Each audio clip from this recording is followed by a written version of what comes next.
After these things, the word of Yahweh came to Abram in a vision, saying, Do not be afraid, Abram. I am your shield, your exceedingly great reward.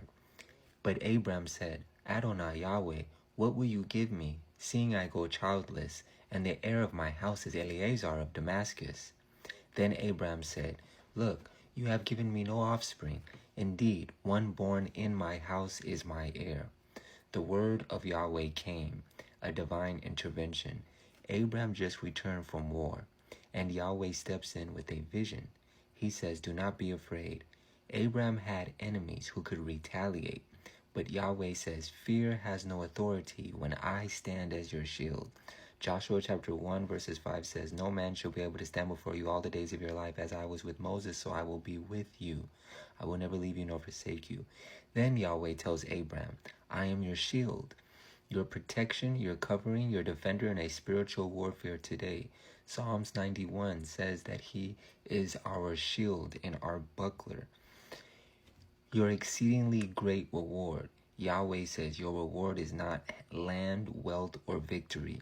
Your reward is me. Abraham questions Yahweh after that. He says, I go childless. You have given me no offspring. Exactly right after Yahweh Elohim says, I am your reward, your exceedingly great reward. Abraham disregards Yahweh's statement, doesn't say anything about this great reward that Yahweh just talked about, who also just delivered him from his enemies, and he goes straight to him being childless, saying, You have given me no offspring. So this is bold, but it's honest. Abraham is saying, Yahweh, you promised, but I see nothing. So although we see Abraham's inability to seek only that which is internal, we see the humanity of Abraham. Because yes, he was chosen by Yahweh to be the one from whom all the nations of the earth were blessed, because Abraham found favor in the sight of Yahweh. But just like Elijah, and the text says about Elijah, that Elijah was a man and he was tempted just like every other man. And just like Yeshua was tempted just like every other man. So we see the humanity of Abraham here. This is bold honesty. This is the remnant experience today of Revelation chapter 14 verse 12. And the dragon was enraged with the woman and went to make war with the remnant of her offspring, those who keep the commandments of God and have the testimony of Jesus. We walk by faith when evidence looks empty. That's why the scriptures say, do not look on that which is external, because that which is external is contingent and perishing. Look at that which is internal, which is eternal and everlasting. Eleazar of Damascus. Abraham is so far from the promise that he thinks his servants will inherit everything. This shows the promise looked unalived. The circumstances looked impossible. Faith needed reviving. And this is exactly the moment Elohim gives his strongest promise. Present truth application. Listen, this is important. Abraham's fear mirrors the last day struggle.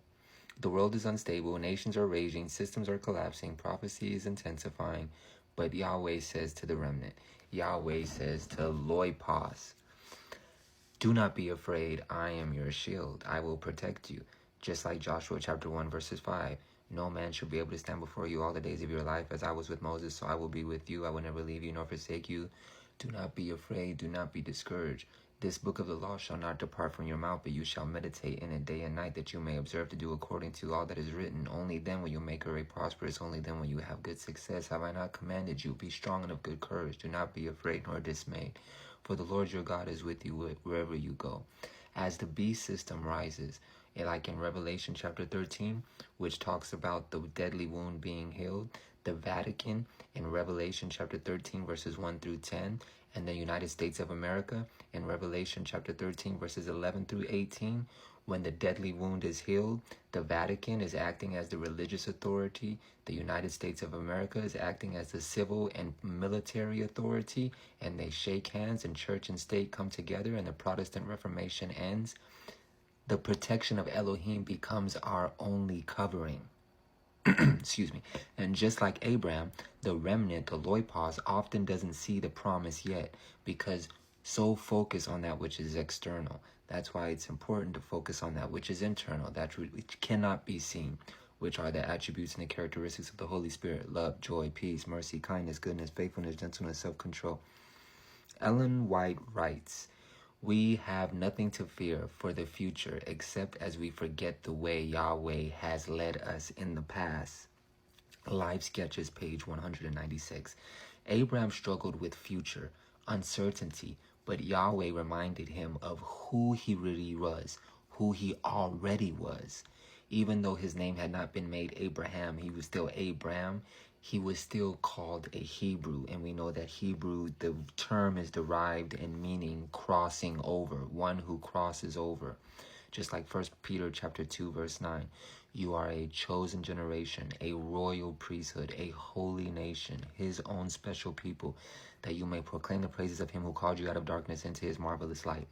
If you feel like Abram, waiting, confused, uncertain, Yahweh's message remains unchanged. Just like Yahweh says, I am Yahweh Elohim, and I do not change. I changeth not. Isaiah chapter 41 verse 10 says, "Fear not, for I am with you. Do not be dismayed, for I am your Elohim. I will strengthen you. Yes, I will help you. I will uphold you with my righteous right hand." Yahweh is your shield. Yahweh is your reward. Yahweh is your defender. Yahweh is your promise keeper. Yahweh is your everything, and he will finish what he started. This is Genesis chapter 15 verses 1 through 3, exegesis. Thank you, Lloyd Paz family. Like, comment, share, subscribe, follow, all that. Yeshua HaMashiach bless.